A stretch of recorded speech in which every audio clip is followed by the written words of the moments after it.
Zone Europe sur Sensation. Bonsoir et bienvenue dans Zone Europe sur Radio Sensation et sur TV78 pour une émission spéciale enregistrée au Parlement européen de Strasbourg. Zone Europe, l'invité politique.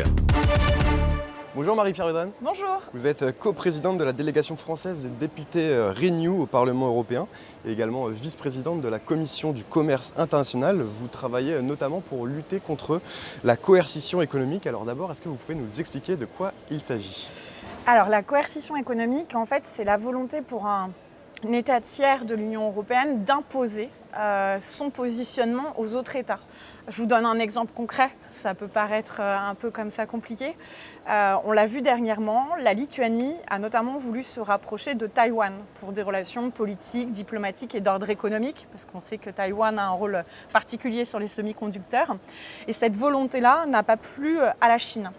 Et la Chine a voulu imposer des sanctions, notamment à la Lituanie. Alors qu'en fait, la Lituanie était dans son droit de vouloir renforcer ses relations. C'est une question de souveraineté, c'est une question de liberté. Et donc, en imposant ces sanctions, en fait, on voit que la Chine utilise le commerce et d'autres États comme une arme pour contraindre, en fait, c'est ça la coercition, c'est contraindre soit un État membre de l'Union européenne, soit l'Union européenne à agir différemment de sa volonté. Alors vous parlez de la Chine, mais est-ce qu'il y a d'autres pays aussi qui ont recours à cette coercition économique ? Effectivement, on voit que cette pratique, elle se développe et que la Chine est très encline à l'utiliser. Je donnais l'exemple là vis-à-vis de Lituanie, on l'a vu avec l'Australie, mais on peut faire un parallèle aussi avec les sanctions extraterritoriales, notamment qui sont employées par les Américains, avec beaucoup de lois extraterritoriales. Donc, c'est pas propre à la Chine. Et justement, tout notre objectif en tant qu'Union européenne, ça doit faire en sorte qu'aucun État n'ait recours à la coercition économique. Parce que, comme je le disais, la coercition économique, ça limite la souveraineté ou la liberté d'État, qui sont pour autant, en plus, dans leur action, en conformité avec le droit international. Quels sont les aspects que peuvent prendre cette coercition économique ? Des sanctions en général ? C'est des sanctions d'ordre économique, c'est-à-dire imposer une sorte de protectionnisme, des barrières tarifaires, des barrières non tarifaires pour restreindre le commerce. Ça peut être des embargos, on l'a vu sur les questions extraterritoriales dans le passé, quand les États-Unis imposaient des sanctions aux banques ou aux entreprises françaises pour limiter leur poids ou leurs échanges avec Cuba, avec l'Iran. Donc ça prend différentes formes. Les États sont très imaginatifs quand il s'agit d'imposer des sanctions. Et est-ce que ces pays assument ouvertement de faire preuve de coercition économique ou ils appellent ça un peu différemment ? Ils vont dire qu'ils ne font pas de la coercition, ils vont vous répondre que l'objectif justement c'est de défendre le cadre international, défendre leur propre souveraineté, mais on voit bien que la coercition économique, elle est plus loin que de la concurrence déloyale, qui est déjà normalement pas permise. C'est une étape supplémentaire. Donc ils le font ouvertement, mais ils essayent de se défendre en disant qu'il n'y a pas de problème. Vous avez dit tout à l'heure que ces phénomènes de coercition économique se développaient de plus en plus. Est-ce que ça a toujours existé ou est-ce que c'est finalement un phénomène qui s'est développé plutôt récemment ? On voit en fait de plus en plus que le commerce est utilisé comme une arme aussi, que ces pratiques se développent. On était plus avant juste sur le protectionnisme de manière générale et puis des mesures de concurrence déloyale. Mais là, on voit bien qu'effectivement, il y a cette volonté d'imposer, cette volonté de contraindre qui est en plus contraire à la notion de souveraineté pure. Donc c'est quelque chose qui se développe. Et comme je le disais, les États tiers sont souvent très imaginatifs aussi pour contourner des règles qu'on peut mettre progressivement en place pour faciliter justement un commerce qui soit basé sur les règles. Alors justement, sur ces règlements pour lutter contre la coercition économique, la Commission européenne a proposé depuis maintenant un an la mise en place d'un outil anti-coercitif pour protéger donc les États membres de ce phénomène. Il y aura désormais un cadre commun à appliquer. Qu'est-ce que ça veut dire ? Alors en fait déjà, il faut avoir en tête que cette proposition de la Commission européenne, elle est issue du rapport que j'avais porté sur l'application des règles en matière commerciale. Parce que je pointais déjà du doigt le fait que justement, en 2019, que certains États changeaient dans leur comportement et dans l'offensif à utiliser le commerce. Depuis mon arrivée au Parlement européen, l'extraterritorialité. Et puis on voit qu'effectivement, la Chine notamment a ce comportement de plus en plus contraire au droit international. Donc on était complètement démunis. Donc en fait, dans mon rapport sur l'application des règles en matière commerciale, j'avais déjà proposé ce qu'on appelait les mesures provisoires. Et on n'était pas arrivé à l'intégrer dans ces éléments-là, ces mesures provisoires qui visent à lutter contre la coercition économique parce que c'était la bonne base juridique, c'était pas le bon outil. Donc on a eu maintenant cette proposition. On vient de voter le texte en commission commerce international. Et maintenant, on va partir ce qu'on appelle en négociation interinstitutionnelle, en trilogue, avec la Commission et le Conseil. Et l'objectif, c'est véritablement d'avoir un instrument de dissuasion. Parce que notre enjeu à nous, Européens, ce n'est pas de créer de l'escalade supplémentaire en matière commerciale. C'est que les États respectent les règles du jeu. Il est là notre volonté. C'est pour ça qu'il faut un instrument dissuasif qui nous permette, si un État utilise la coercition économique, d'avoir des moyens de répliquer. Si vous lui dites juste ce que vous faites est contraire au droit international, ça ne suffira pas pour le faire changer. Donc il faut cette capacité d'imposer ce qu'on appelle des contre-mesures, c'est-à-dire des sanctions en quelque sorte. Vous allez viser des secteurs économiques qui sont sensibles, c'est-à-dire qui sont bénéfiques pour les différents pays, que ce soit justement sur certains secteurs de biens ou les services, les droits de la propriété intellectuelle. Et c'est toute notre ambition au Parlement européen dans cette négociation qui s'ouvre. Il y aura donc désormais un cadre, c'est-à-dire qu'en cas de coercion économique, un pays aura clairement des étapes à respecter et à faire. En fait, ce qui va se passer, c'est que on estime, il y a le processus de négociation. On espère aboutir avant la fin de l'année pour cet instrument sous la présidence tchèque. Donc une fois qu'il sera validé, c'est-à-dire qu'on va constater la coercition économique, soit à l'égard d'un État membre de l'Union européenne, soit de l'Union européenne dans son ensemble. Donc ça, c'était un élément de négociation important pour nous. Et quand on le constate, la Commission européenne va ouvrir une enquête pour déterminer l'intensité de cette coercition économique, pour pouvoir derrière entamer un dialogue avec l'État partenaire. Si l'État partenaire est enclin à justement stopper sa coercition parce qu'il voit que la menace est importante, tant mieux. Mais en tout cas, s'il ne le fait pas, nous serons en capacité justement d'imposer ces contre-mesures. Ce que ne permet pas à l'heure actuelle le règlement sur l'application des règles en matière commerciale. Et il y aura possibilité pour toute l'Union européenne de se placer derrière le pays qui est atteint. Exactement, et on le voit, quand je prenais l'exemple de la Lituanie et de la Chine, toute l'Union européenne a été en soutien de la Lituanie parce que c'est aussi une volonté forte, et notamment du Parlement européen, de renforcer nos relations avec Taïwan. Parce que, comme je vous le disais, on rappelle, ce qui compte... l'Union européenne, c'est le premier marché, donc ça pèse économiquement. Exactement. Donc si on se met à dos le premier marché économique mondial, ça a plus d'importance que si on se met juste la Lituanie, par exemple, à dos. Vous avez raison de dire aussi que justement cette unité européenne, elle est nécessaire et elle est vitale, et on l'a eu là et on l'a dans de plus en plus de cas, et il faut la préserver. Et c'est bien l'attractivité de l'entièreté de notre marché intérieur qui pèse dans nos échanges et dans nos négociations avec les pays partenaires. Donc c'est en ça aussi où il nous faut renforcer notre marché intérieur. Donc l'objectif, c'est toujours de pouvoir défendre ses valeurs aussi et ses ambitions sans subir donc la pression de la part d'autres pays. Une autre réforme maintenant, celle des chapitres de développement durable, des accords de commerce. Les accords de libre-échange sont très critiqués, notamment du point de vue climatique, sur leur impact. Ils sont parfois un peu contradictoires avec les ambitions écologiques, le Green Deal de l'UE. Dans une tribune sur le site Euractiv avec votre collègue Samira Rafaela, vous expliquez que le commerce peut être une arme dans cette transition écologique. C'est-à-dire on vient juste de dire notamment que le marché intérieur a une attractivité considérable parce que justement nous échangeons beaucoup avec le reste du monde. Donc en fait on le voit bien, c'est la politique commerciale qui est une politique forte en matière de politique étrangère pour faire bouger les choses. Et c'est un peu aussi, notamment sur le Green Deal, quand on vote ces réglementations à l'intérieur de l'Union européenne, il faut pouvoir les projeter sur la scène internationale. Parce que la lutte contre le dérèglement climatique, on relèvera cet enjeu si on embarque la Chine, si on embarque les États-Unis et tous les autres partenaires.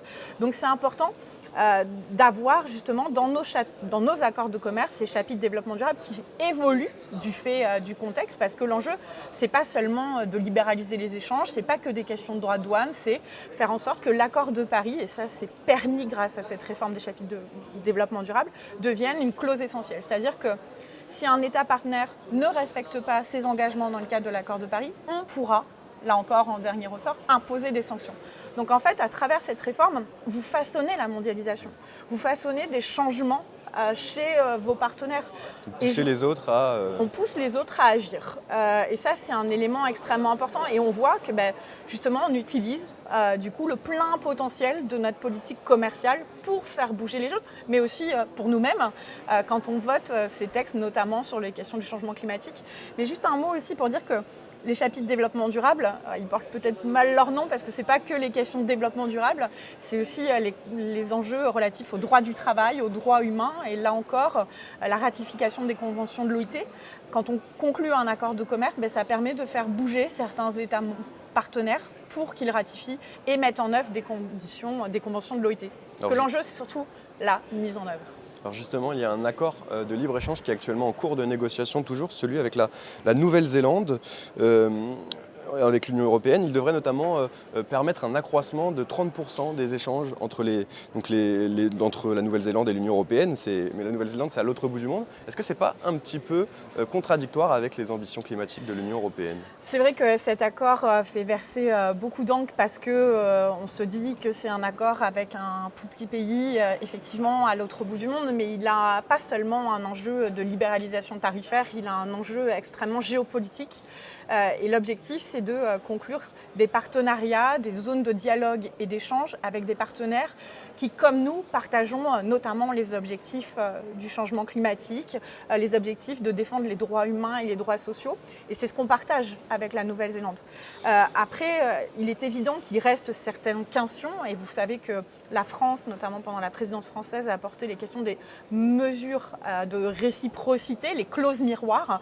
Donc ça, on aimerait aussi continuer d'avancer sur cet enjeu parce que ce qui doit nous guider quand on conclut un accord de commerce avec un pays partenaire, c'est la question de la réciprocité.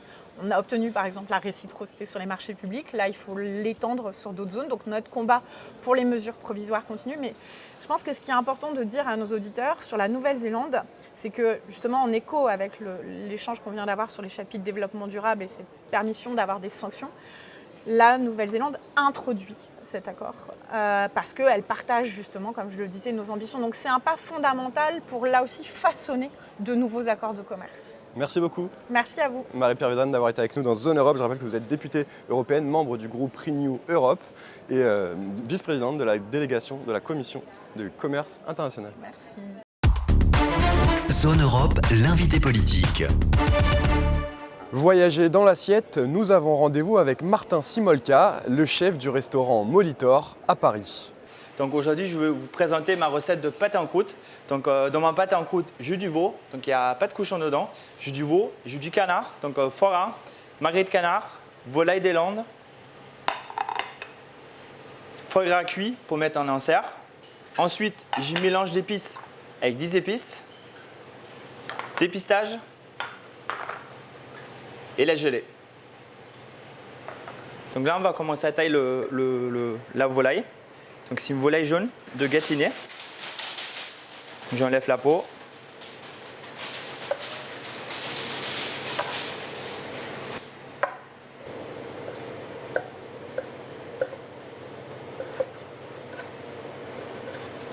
Ensuite, je prends le magret de canard.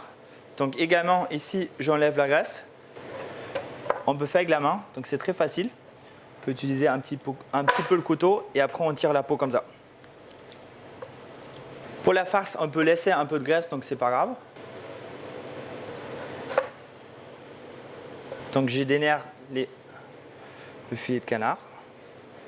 J'enlève toutes les nerfs parce que les nerfs après ça va être dur à mâcher dans le pâté.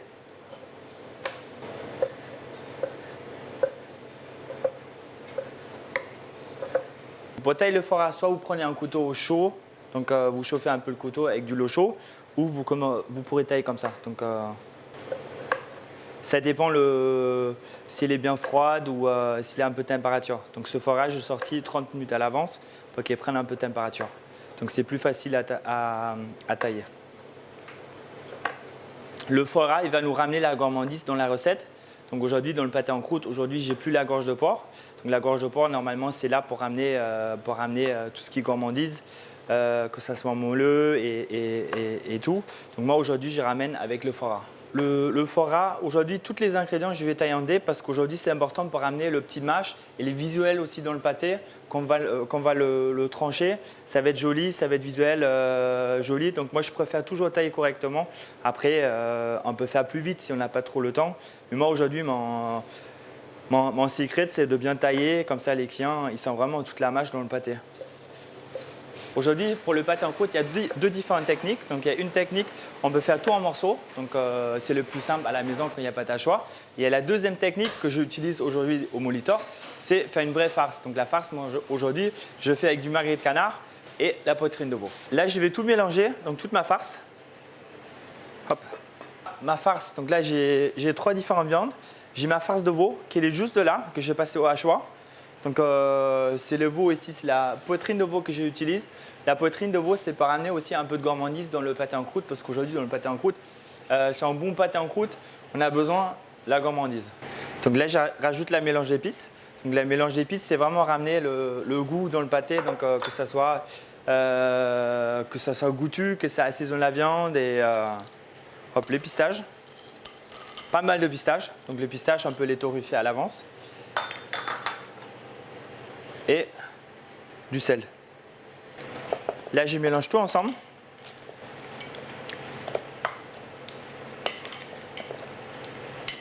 Si vous faites le pâté en croûte à la maison, vous pourrez rajouter un petit œuf pour que ça soit lié. Donc, si vous mettez que des morceaux, si vous n'avez pas de farce, vous mettez un petit œuf dedans, donc ça va lier toute la farce. Donc voilà, là ma farce elle est finie. Donc là, ce que je vais faire, ma farce, je vais mettre dans le frigo. Je vais mettre dans le frigo pendant une nuit. Et demain, je vais le sortir comme ça. Il va nourrir la viande, il va bien envelopper avec tout le sel, il va rentrer dans la viande et toutes les épices. La pâte. Donc là, aujourd'hui, c'est une pâte à pâté.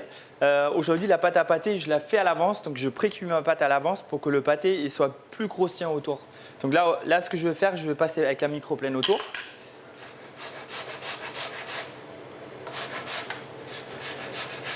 Donc là, je fais toutes les bords bien droits et je vais coller mon petit couvert dessus. Donc aujourd'hui, ça fait plus de travail, mais niveau de goût, c'est mieux parce que la pâte, elle n'est pas souvent aujourd'hui quand on mange un pâté, la pâte, elle n'est pas cuite. Nous, notre pâté, la pâte, elle est bien cuite parce qu'on les pré-cuit quoi. Donc aujourd'hui, la pâte à pâté, on peut faire avec du beurre. Donc moi aujourd'hui, je mets du beurre, farine, sel, sucre et lait dedans.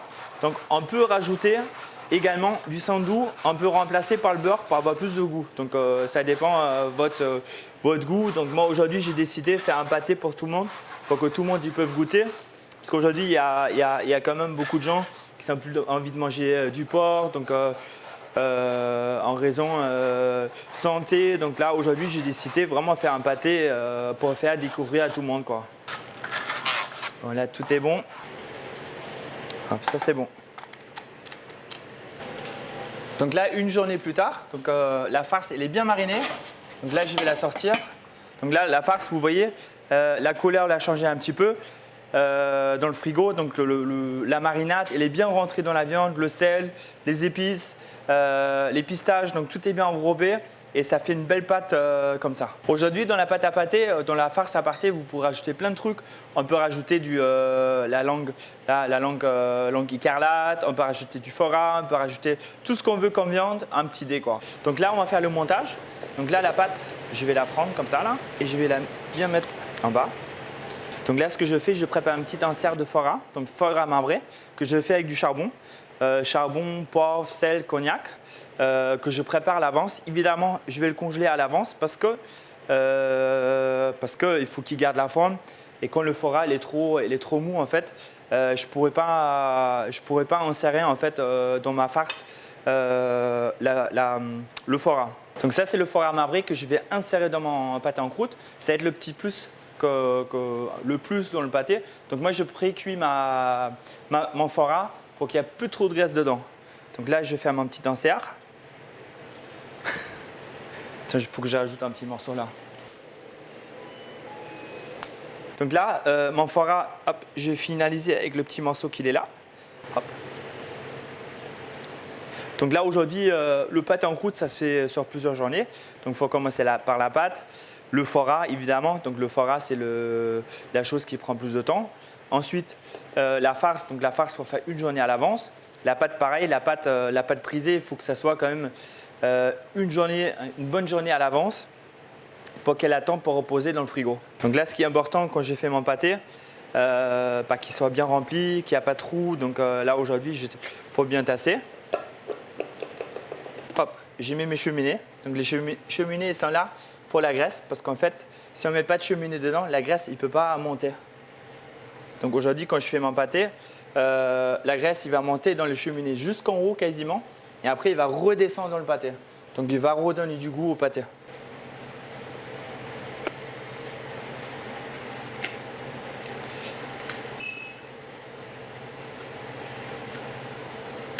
Ça, je vais remettre dans le frigo pour l'instant.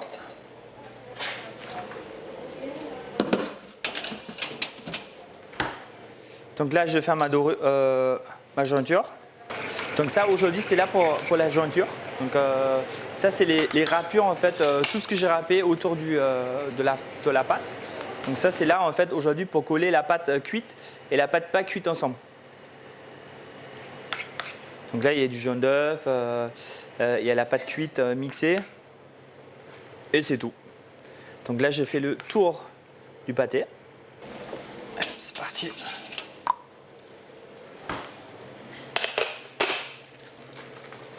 Donc ça, c'est la pâte.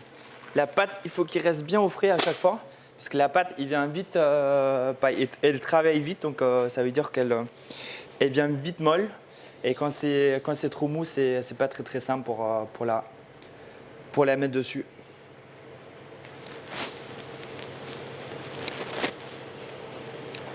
Donc là, je l'ai mis bien autour.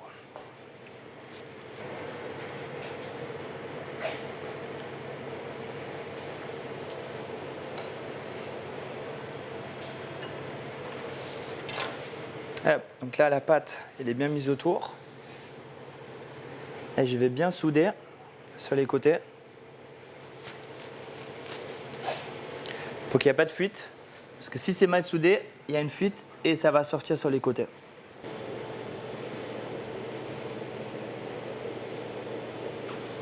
Voilà, hop, tac. Dans le frigo, là on va faire la dorure. Donc je vais mettre du jaune d'œuf, la crème et du sucre glace. Donc aujourd'hui, j'ai mis les ingrédients dedans pour que ça fasse une dorure bien brillante. Donc là, je mélange les deux ensemble. Après la dorure, vous pourrez faire à la maison, c'est plus facile avec du jaune d'œuf. Donc c'est pas nécessaire de mettre du sucre glace, la crème. Mais moi, j'aime bien parce qu'après le pâté, quand il sort du four, il y a une petite légère caramélisation en sortant du four. Là, je vais rajouter la dorure. Donc la dorure, je mets toujours 2 fois dessus. Parce que quand on met juste une seule fois, souvent il y a des petits trous, donc il y a un petit manquant dessus. Donc j'attends 10 minutes à chaque couche pour que ce soit bien joli.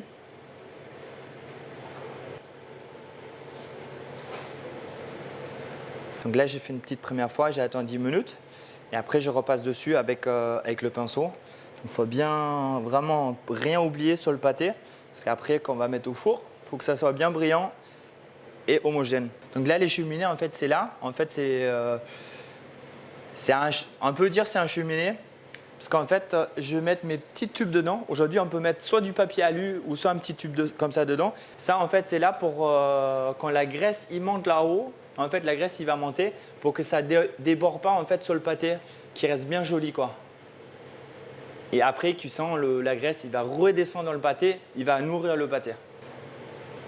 T'as vu comment ça devient vite mou?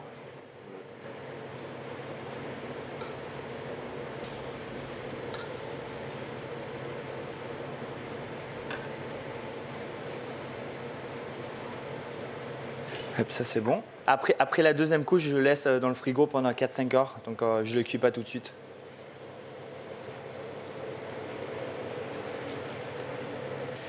Hop, tac, c'est parti.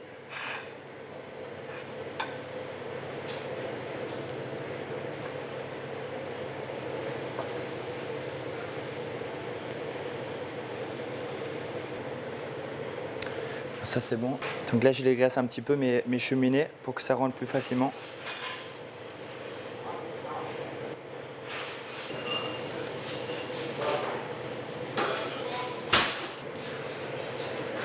Donc ça c'est bon.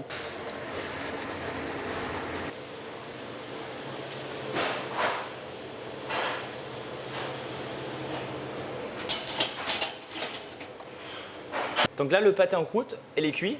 Donc je l'ai cuit pendant 1 heure environ au four. Donc je commence toujours à 210, une température très forte, et après je descends à 160. J'ai une petite sonde dedans. Donc moi, mon pâté en croûte, je cuis à 66-70 à cœur. Donc avec la sonde évidemment dedans. Ensuite, je le sors du four et ensuite, je le laisse refroidir une nuit.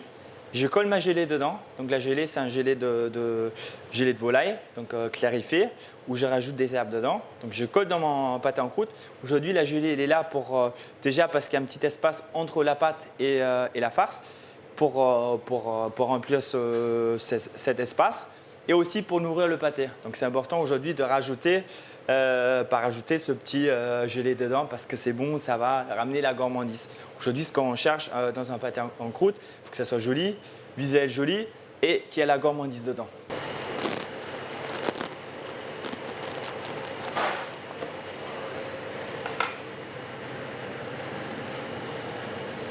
Donc le pâté en croûte, aujourd'hui, je crée pour le Molitor parce qu'aujourd'hui, au Molitor, à la brasserie urbaine, on fait tous les plats revisités.